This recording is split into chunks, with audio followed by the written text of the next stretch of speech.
Tonight's episode of the GOATS podcast is brought to you by Sharded Aid. When you have that liquidy discharge, Sharded Aid is there for you. When you have that going on, you need some aid. You need some Sharded Aid. Sharded Aid is a suppository, and it's not an edible tablet.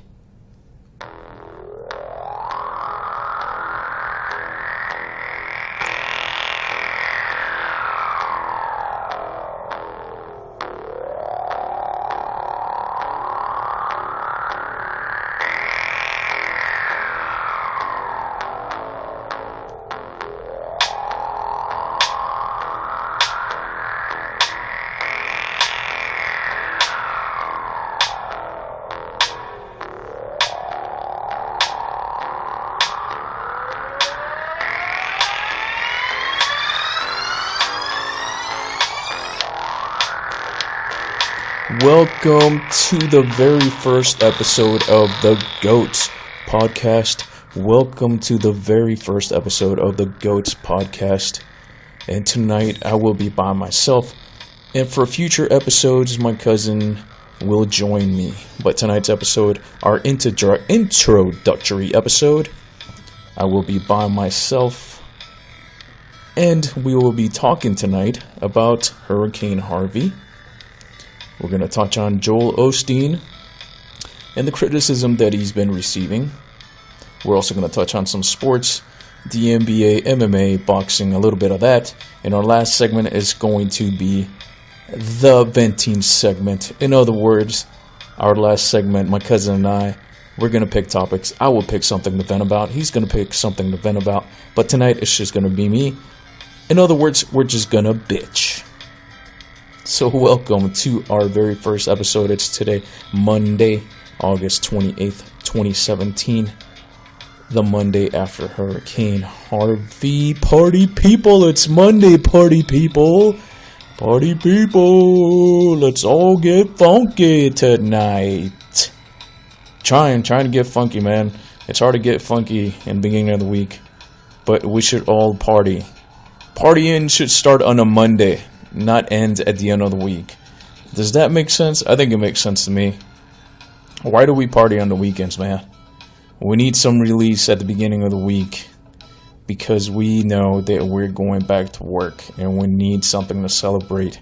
There's not much to celebrate about working, man, regardless of what you do. But we should all be partying on Mondays. Anyways, on tonight's episode, the first topic that we're going to touch on is going to be Hurricane Harvey and that whole situation. Wow, what a mess. What a disaster. My heart goes out to Texas. My heart goes out to the southeast region of Texas. Houston, Port Aransas, Galveston.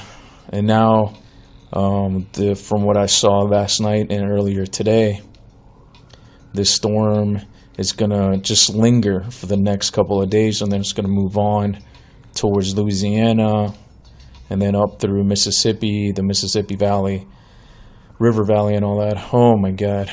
Wow, what a mess. I never thought that I was going to see another storm like this.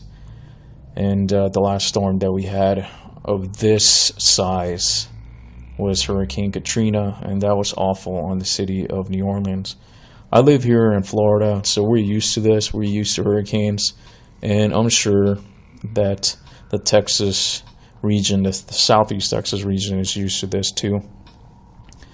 But I've been up to date on this since last week. If you live anywhere in Florida, Louisiana, Alabama, along the East Coast, Texas, along the Gulf of Mexico, you're always up to date on stuff like this because you never know where these hurricanes are going to go, where they're going to land, and what path they're going to take.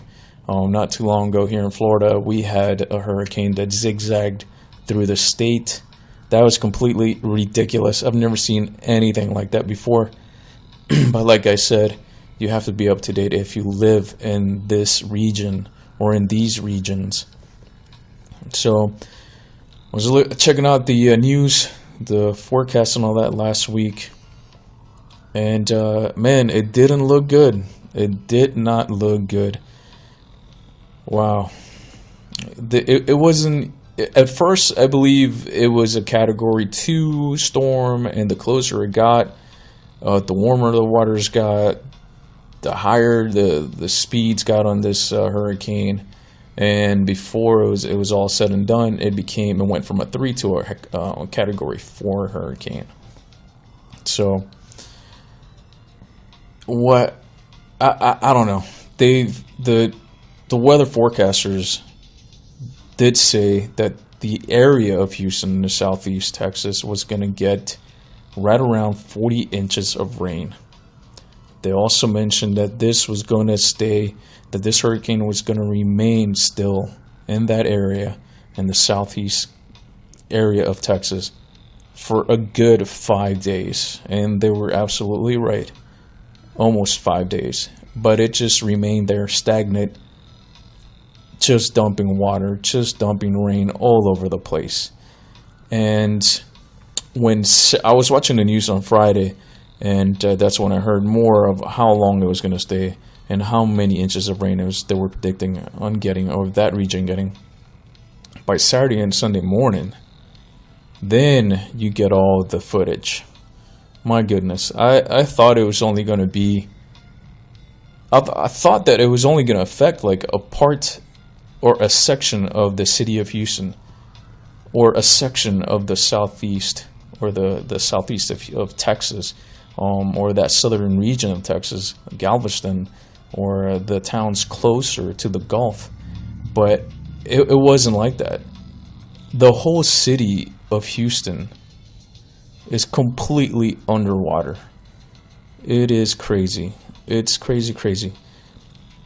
The whole city. We're not just talking about a neighborhood. We're not just talking about the Galleria. We're not just talking about the Woodlands. We're not talking about the Compact Center. We are talking about the whole city.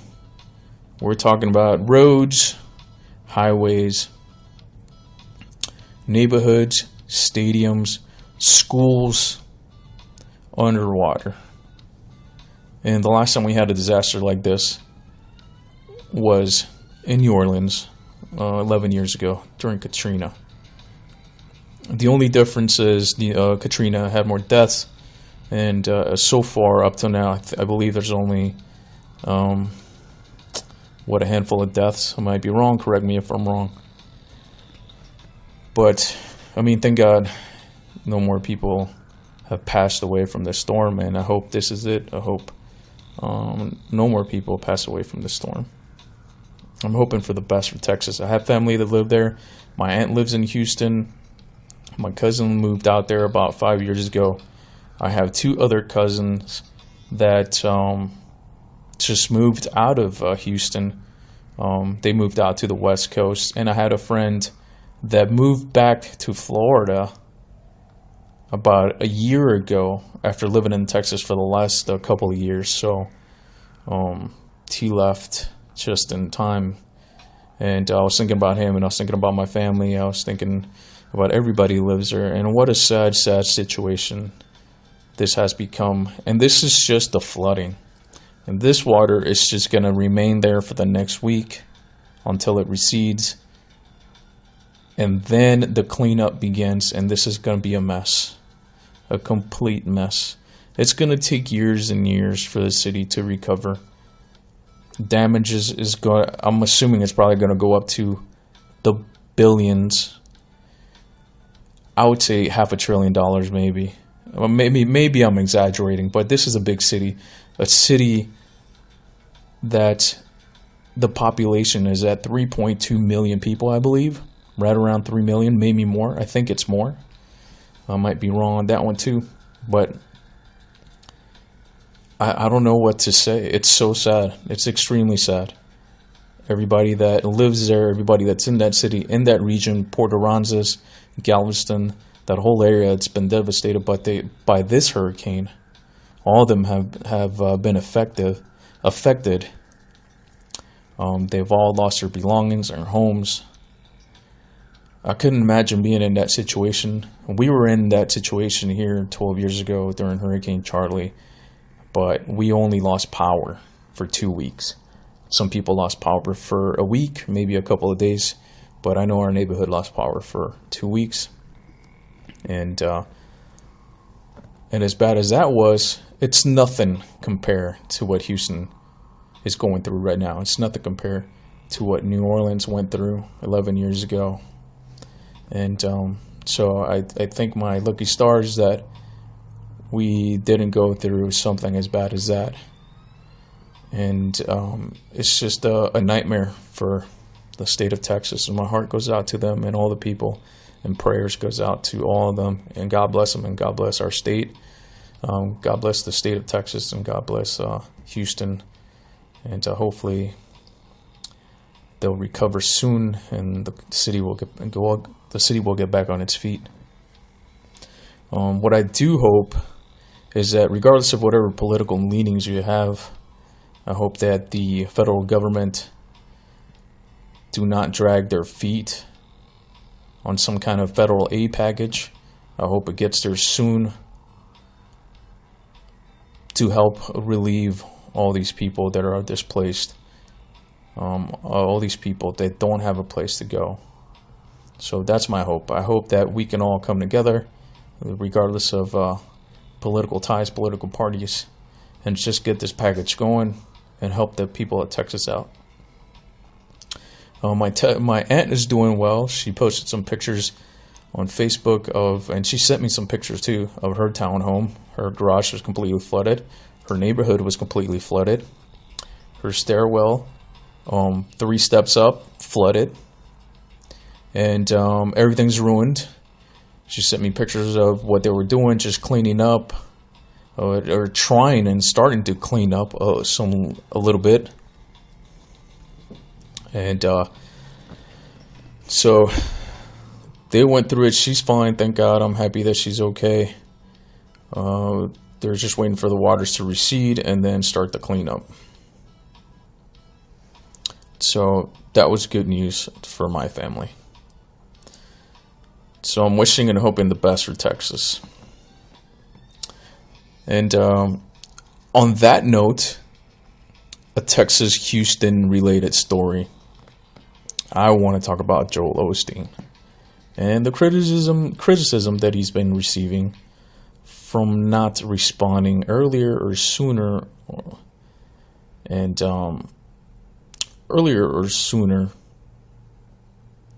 I'm doing this podcast, by the way.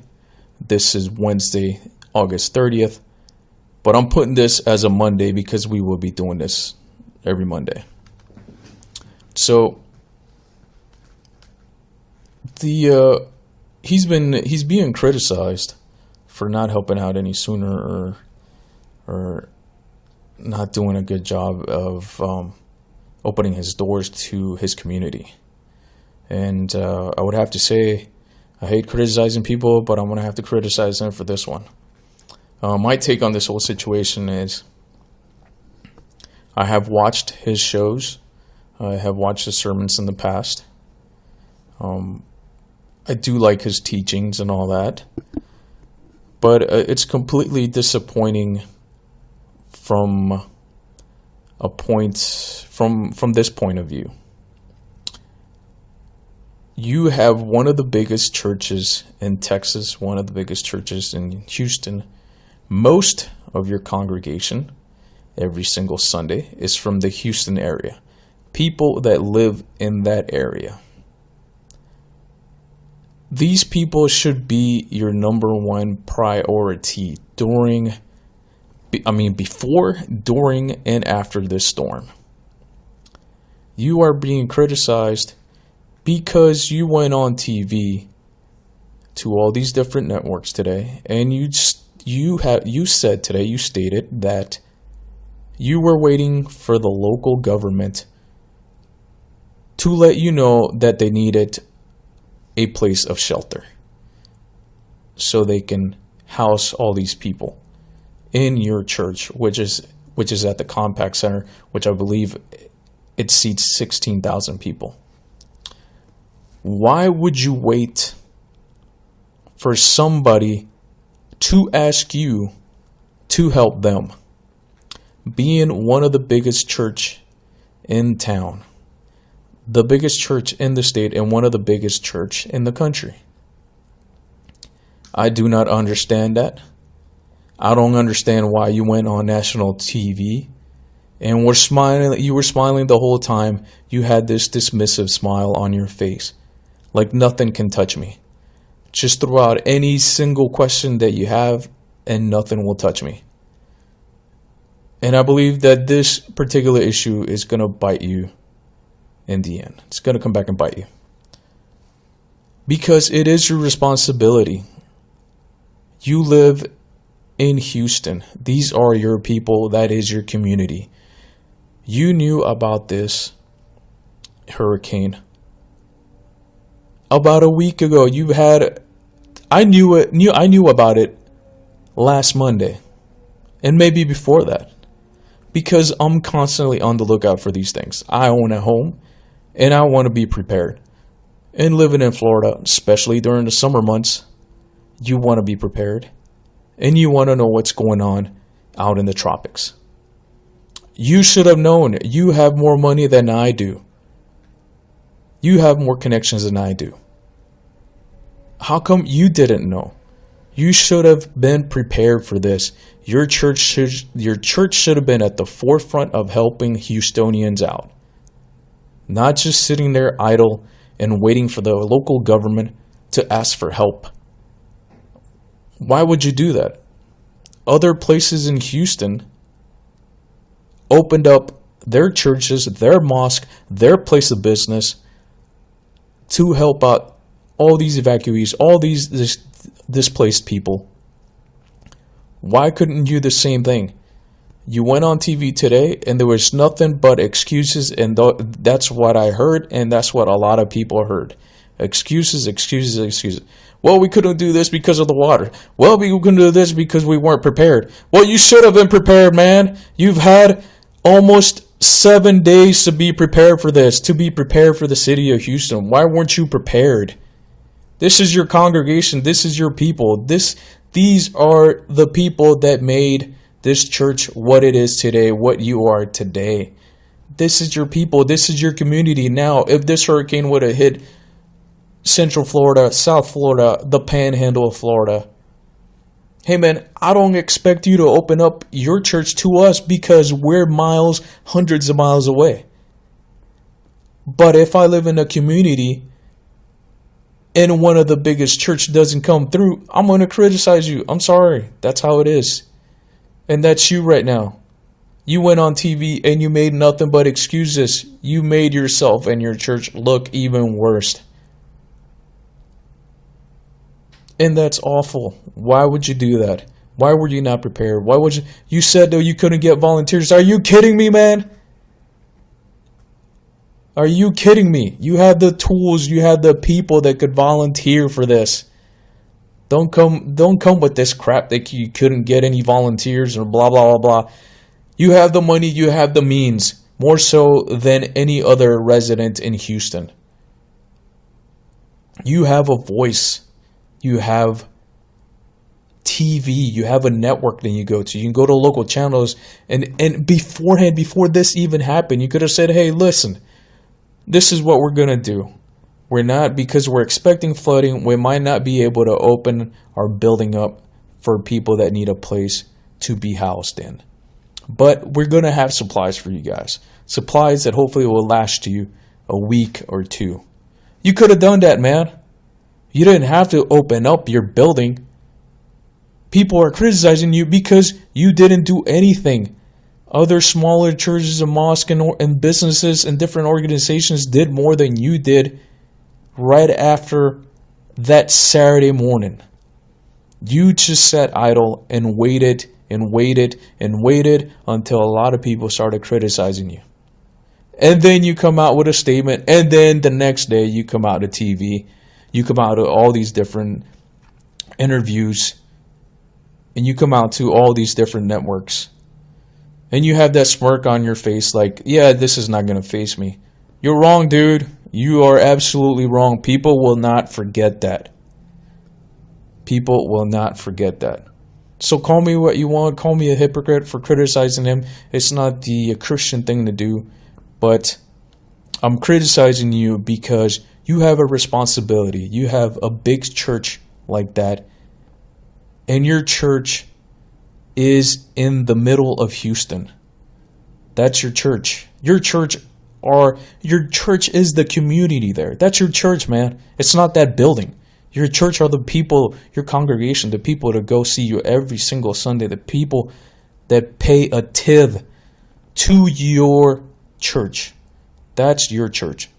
Your congregation is your church, man. That building is not a church. If you were worried about people coming in and trashing your building, it's okay, man. It'll rebuild.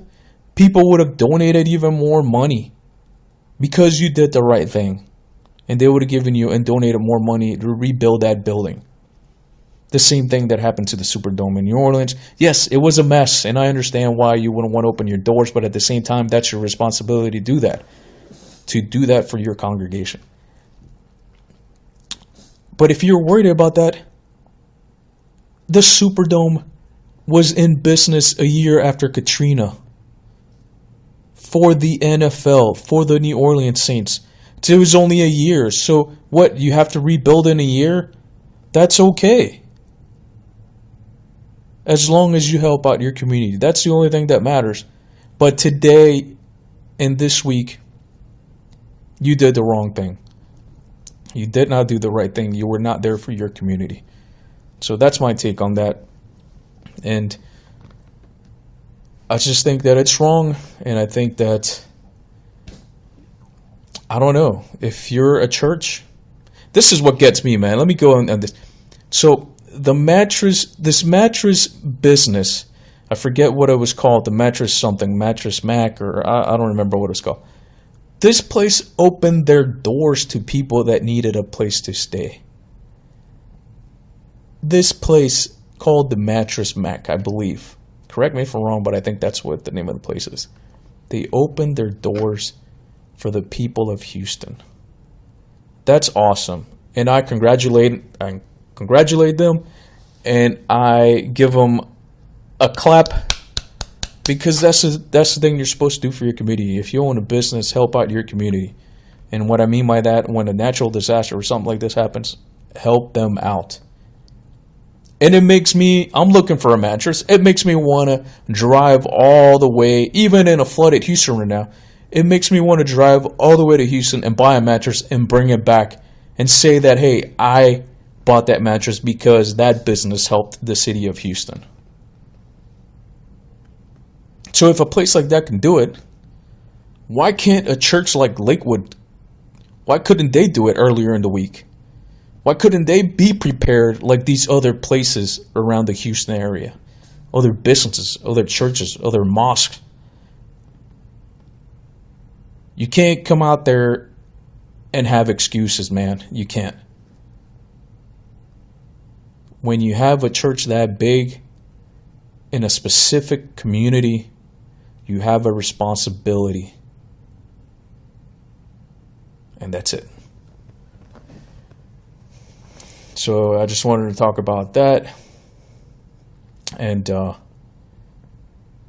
you know what? I'm not even done with this, man. Let me just read some reactions on. I'm like, I hate Yahoo, but the only reason why I read Yahoo, I'm on that thing.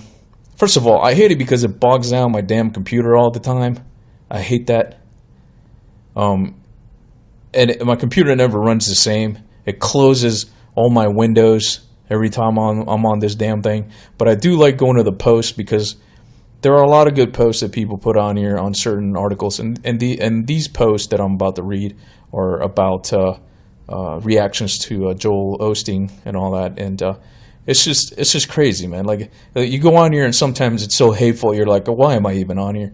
But, you know, out of 100, there's some really funny ones, creative comments, and you're just laughing your butt off for the next 2 weeks. It's like the YouTube comments. There's a lot of creative comments on YouTube, man. So I recommend, if anything else, when you're on YouTube, just go on there and start reading on the comments, because, man, the comments is just what makes a lot of these articles and videos. All right, so I'm not going to give out anybody's names or anything like that. I'm just going to read through the comments. All right, this guy's writing, Man, this guy is full of excuses. Either you are a Christian who uses his resources for good or you aren't. Period. I'm sure if you put the word out for volunteers, you have gotten some. And to listen to his fans defend him is hilarious.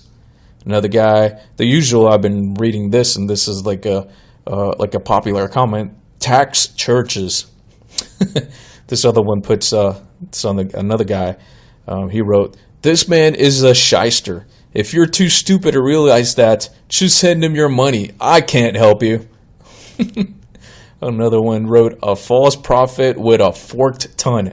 Dang, I didn't even go there. And I'm all worked up about this stuff. BS. No one asked the mattress guy to open. He may say positive things to say, but he has to. He makes oodles of money through his church. I don't like him, never have. There's just something about him I do not trust. But it's true, look. No one asked the mattress guy to open up his business to help the community out, but he did. Like I said, if I need a mattress or a box mattress, my ass is heading to Houston to buy that mattress. Here's another comment, and this is relating to what he was being interviewed about, and his answer was that nobody asked him. The government didn't ask to open up his church. Another guy, one of the comments here, he's asking, his comment is, "They didn't ask. Are you damned blind?" Another guy, "He a young trumpet, all about the money, not about the lives." Joel, Houston shouldn't have to ask you. You are a church, and God accepts you to step up to the plate without hesitation. Completely agreed. Completely agree with this comment. Another guy here writes, "A man of the people wouldn't live in a $10 million home." Well, I'm not going to judge him on his home and his lifestyle. I mean, that's not up to me to say anything. I mean, if the dude would have come out over the weekend, and if that guy would have been prepared last Monday before the Monday before the hurricane hit, then I could care less what that guy is driving, where he's living, as long as you have a responsibility, man. You got to help out your community. Here's another comment. "These televangelists are not men of God. Their mega churches are not churches. They are charlatans, and their churches are money-making enterprises. Why would anyone expect this piece of human garbage to help?" All it takes is one look at that smarmy grin to see what he is. Oh, man, smarmy. Man, I haven't heard that word in a long time. Smarmy grin. Wow, maybe I should rename the podcast. Maybe I should rename my podcast from The Goats, or our podcast from The Goats, to the Smarmy Grin Podcast. All right, this dude, another dude on Yahoo, he also commented this: "That arrogant smirk as he appeared on the morning news was all I needed to know about this false prophet. How can 6 million people be so stupid as to follow him? He is nothing like Jesus. Did Jesus live in a $10 million home? Was Jesus worth $40 million? What did Jesus say about the chances of a rich man getting into heaven? How can so many be so blind and stupid to follow any liar who says Jesus?" I'm not going to say anything about that, man. I don't like bringing up Jesus or God into this. This other guy said, "They didn't ask. You had the same amount of preparation time as any other shelter. Is that not the godly thing to do?" Well, yeah, I mean, that's a good point. "So you only do the right thing when asked." What a great pastor. What a great pastor. This other one, "Mega scam church. Houston didn't ask. Oh, well, excuse us. What happened? Old Joel will not get money for this. So he actually did not hear Houstonians ask for it." I didn't want to go. That was a long comment. I don't want to sit there and write blah, blah. Let me see what else is on here. But, man, he is getting trashed, man. There's like 6,000 There's 6,000 comments on Yahoo right now under this article about Joel Osteen, and he's just being hammered left and right. Man, I don't think his church is going to survive this, but I know that a lot of people, there's a lot of sections, a lot of places in Houston, a lot of neighborhoods that still have power. So they probably have listened to people maybe over the radio or over the news criticizing Joel Osteen. Maybe they're up to date when it comes to this news about Joel Osteen. But I'm sure that a lot of people are not. They have more on their plate to worry about than Joel Osteen not opening his doors to the public, to his community. But once they find out, I don't think that people there are going to be so forgiving, which I hope they will be. But you never know. It just makes him look bad and makes his church look bad. And here's another one. He's making himself look even worse. As if that was possible. This other person wrote, to be fair, Osteen's church was designed to shelter against taxes, not floods. And then another one goes, he does bring in victims, and that's every Sunday. That is just not right, man. Come on.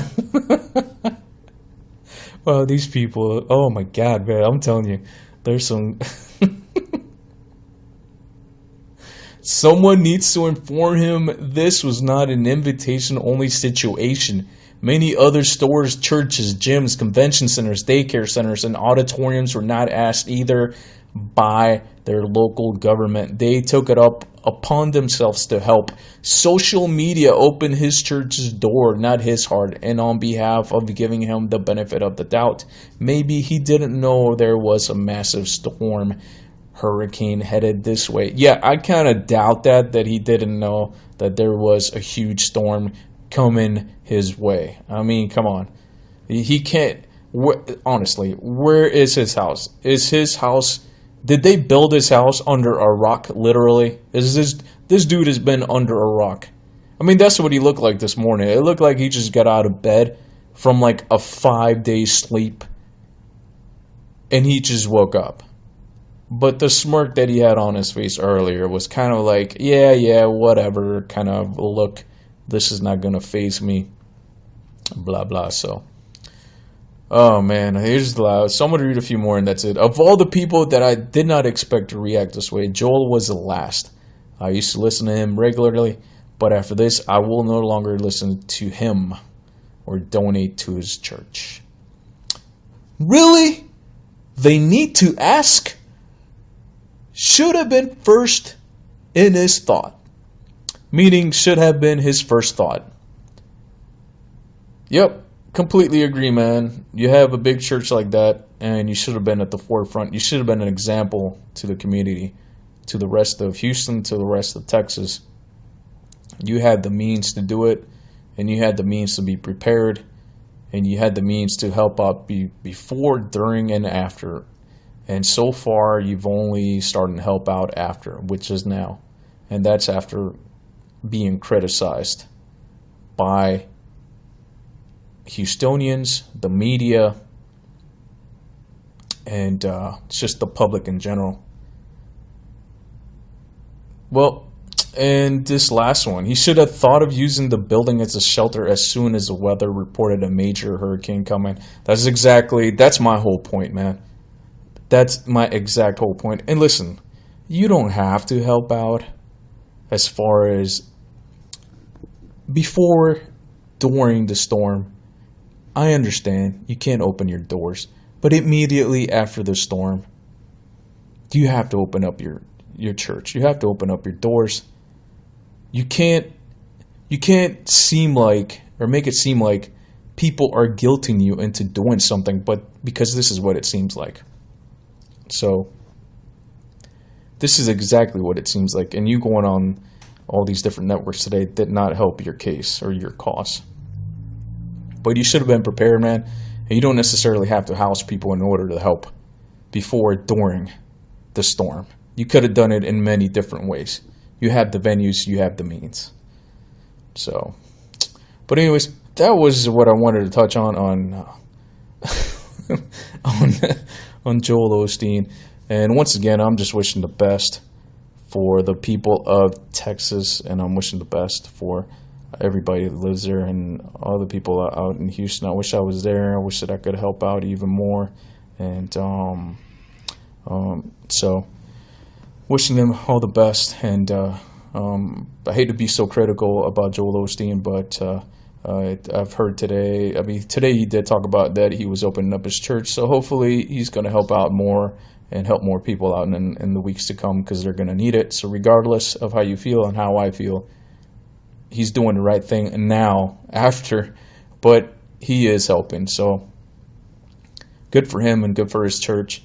And at the end of the day, it all comes down to helping out Houstonians and helping out all the people that live in that region, Port Aransas, Galveston, and many other places that a lot of people haven't been talking about. So my heart goes out to them. My heart goes out to them, and it's so sad to see that happening again in our country 11 years later.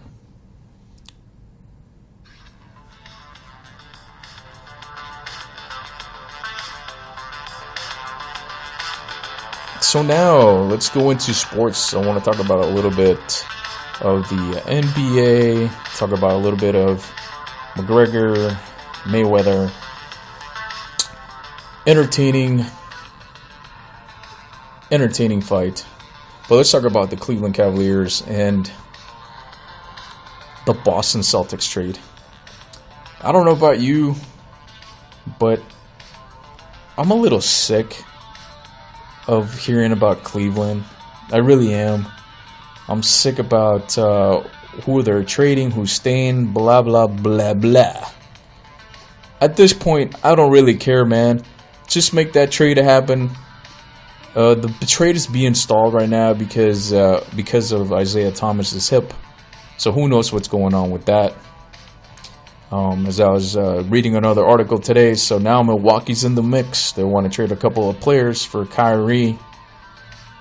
I don't think that's going to happen, man. I think the Boston trade looks more enticing to Cleveland, and I think that's a better trade for them anyways.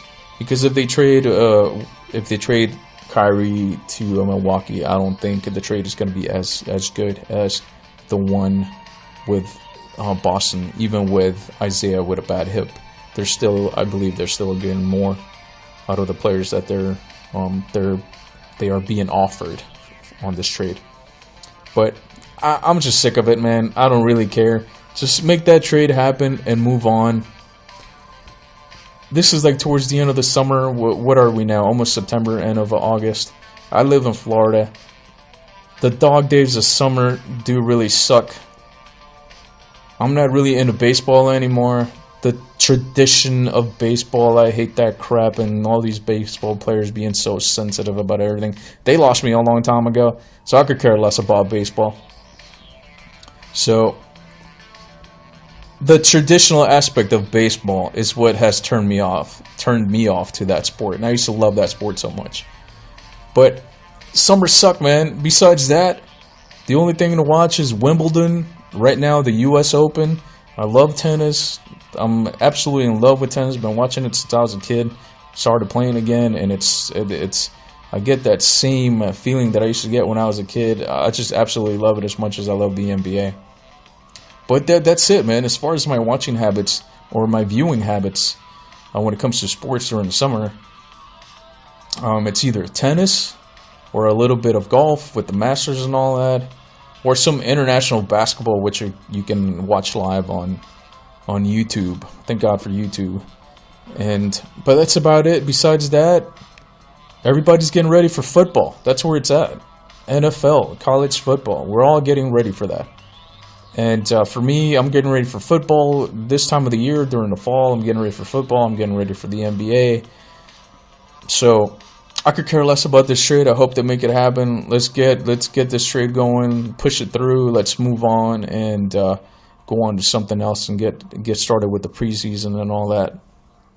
So it's a good trade for Cleveland, more so I think than Boston.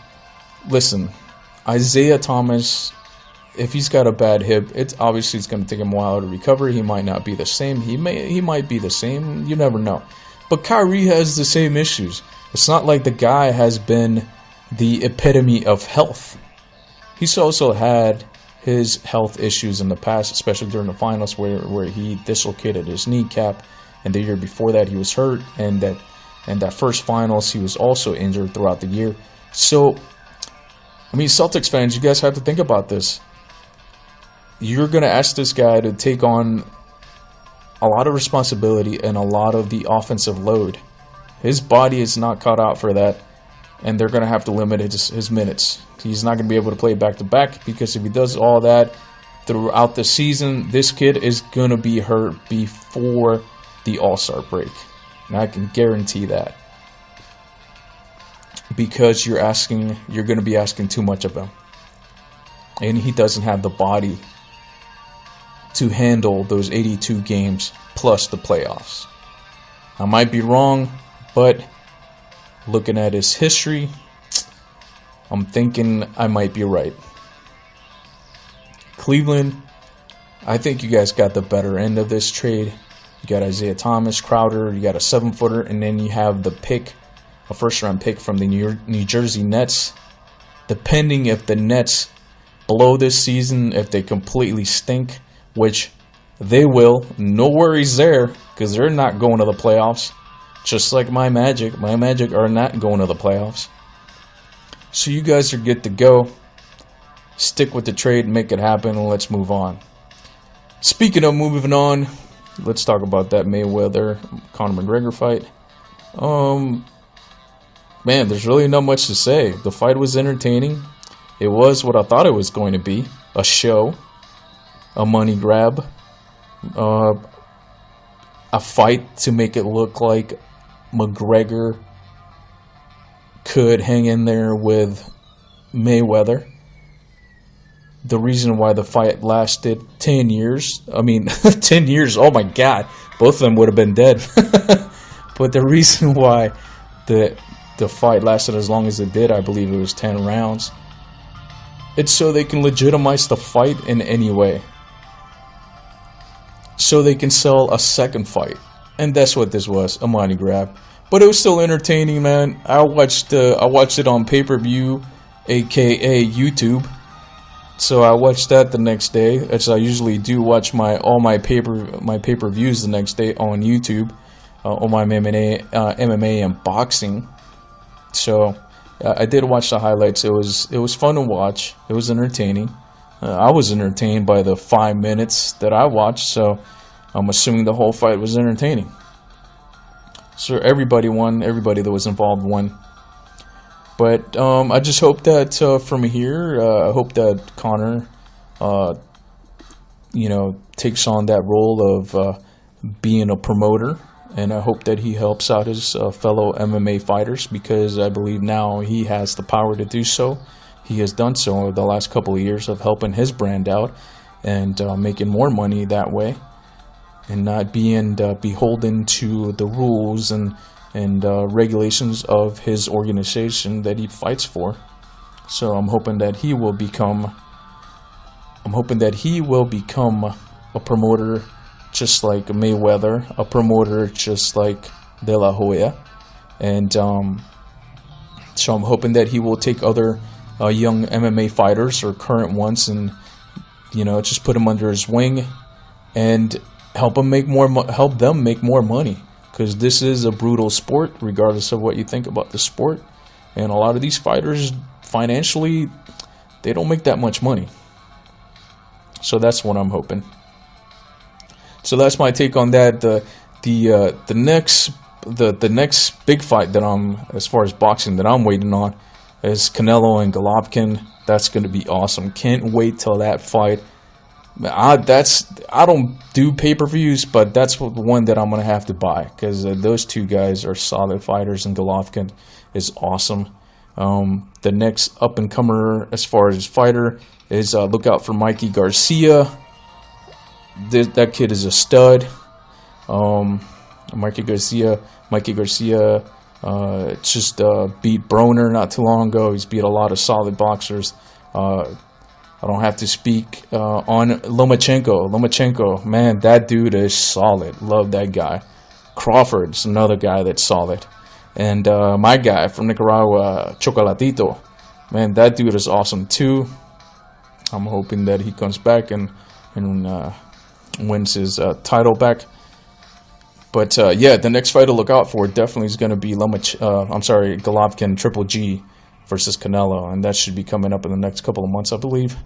So that's the next big fight, as I'm concerned. If you're a boxing fan, if you're a boxing traditionalist, then that's going to be the next big fight to look out for. So, on to my last segment. I just want to vent. I'm going to do a little venting over what happened over the weekend, and I'm going to keep this short. Why, when people are sick, why do they feel like they should come to work and get the rest of their coworkers sick? Like, seriously, man. I'm not a boss, but I've told my fellow coworkers this. If you're sick, stay at home, man. I'd rather do your job than me getting sick for the next 2-3 weeks, man. Because as you get older, it gets harder to knock this sickness off. I mean, just to heal or to get better. So stay at home. If you're sick, don't come into work, man. Just call in. I was out grocery shopping over the weekend. Go to the store, go to pay for my groceries. The cashier was coughing. I could hear her cough at the end of the line. I could hear her coughing and sneezing, and oh my god, bro. Especially at a grocery store, you should just stay home. And I don't know who your manager was, but your manager should have sent you home. Because you probably got every single person on that line sick and every single person on that store sick. Because you're touching people's money, you're handling their credit cards, you're touching everything around her. Not on top of that, but you're spreading your germs on other people, you're sneezing everywhere. On top of that, you were not even covering your face. What the heck was wrong with you, man? How can you not cover your face when you're sneezing, especially when you're sick? Disgusting. I got up there, I handed you my card because my card wouldn't through. Of course my card wouldn't go through that day. Of course it wouldn't. The one day where my card doesn't work properly is the day that this chick behind the counter, the cashier, is sick. So she got me sick. For crying out loud, man. I've been sick for the last 3 days. God, I was thinking about this for the last 3 days. So I'm like, are you kidding me? Everything that went wrong that day, as far as being at the grocery store, went wrong. First, I had to wait in a line behind all these people. And then the lady in front of me, she pulls out a check. Who pulls out a check, man? This is like the year 2017. Who pulls out a check? On top of that, when she gets her receipt, she starts doing an inventory count. Lady, this is not a time to do a cycle count on your groceries. So at this point, I'm there for a very, very long time now. I get to the front of the line. I pull out. In my head, I'm like, I really just want to get the hell out of here, man. I don't even want the damn groceries, man. I'll just live on Pollo Tropic Grill this whole week. So, because I didn't want to deal with this lady. I didn't want to deal with this lady handling my debit card. I slide my debit card. My card doesn't go through because it has a chip. I insert the chip. It's not working. It's not reading it. I was like, for God's sake, man, I've done this all day, and this is like the first time that this happened. So now I have to, in my head, I'm like, I gotta hand this credit card. I gotta hand my debit card to this lady. And this lady's sick, and she doesn't have any sanitizing lotion or anything like that. And she hasn't even cleaned her hands. She hasn't even covered her mouth when she was sneezing. So I'm like, all their germs are gonna be all over my card. Then when I get my card back, like, I don't even have a napkin, so I can, like, grab my card with a napkin. And, like, I have to put that debit card back in my wallet. Oh, God, man. I was so bad. So I got my debit card back, and, of course, I didn't have a napkin, so I'm barehanding I'm just rawing it up with my hands, grabbing my card, putting it back in my wallet. And now I'm thinking, okay, great. Now I put it back in my wallet. Now my wallet's contaminated. My ID card is contaminated. And my gym card is contaminated. Oh, man. Oh, I was so mad, man. How frustrating is that? Jesus, just stay home, lady. Nobody wants your sickness. Nobody wants to get sick. I don't need this for another 2 weeks. I do not want to get sick. I don't want to get sick at all. I'm freaking 41 years old. You know how long it takes me to get healthy again? It takes me about 3 weeks. And this is about 21 days of straight up drinking orange juice.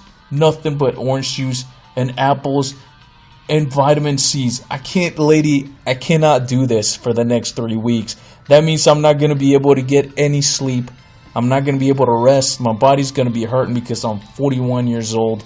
I'm going through midlife crisis now. Oh my God, I'm going through all these different... I'm probably going through hot flashes. I don't even know what the hell that is, but I'm probably going through that. But all that crap was in my head when she handed my card back. I don't need this crap. But sometimes in life,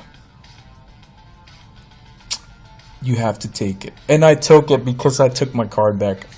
And I put it in my wallet. I got home. I sanitized my wallet. Got my sanitizing lotion. And I just started, man, I washed every single thing on that wallet. I was driving my car with my elbows home, and I'm not kidding, I'm not lying. I was driving my car with my elbows because I didn't want to touch the steering wheel. I didn't want any contamination in my car of whatever flu or cold this lady had. And God bless her. But man, lady, next time, stay home. Don't get us sick. Please, don't get me sick. Especially at the grocery store, man. It goes from one person, from another person to another person. This person touches this person. It touches the belt. It touches this. It touches these items. Before you know it, it has contaminated the whole deli. My rotisserie chicken is contaminated, lady. What the hell? My sandwiches are contaminated. Are you kidding me? My apples, these nuts, they're all contaminated.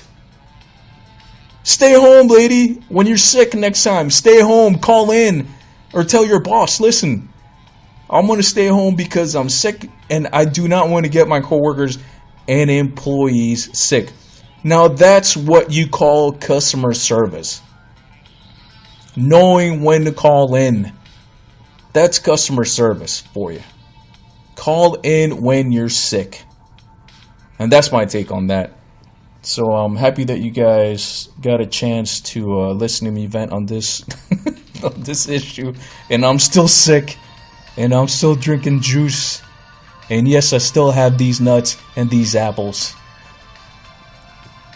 Oh, man, it feels good to vent. Anyways, I'll be listening to you guys. Not listening. You guys will be listening to me next week, next Monday night. The same podcast, the Goats Podcast. So look out for us every Monday night next week. Our second episode, my cousin's going to be here, so we're going to do it together. And we'll come up with some topics for you. So I hope you guys had an awesome day. I hope you enjoyed our very first Goats Podcast, the greatest of all times. And I hope you guys have a great night. And party people, remember to party every Monday night. Don't do it on the weekends, man. Start it off during the week, especially on Mondays, the beginning of the week. Party people, let's all get rockin'. See ya!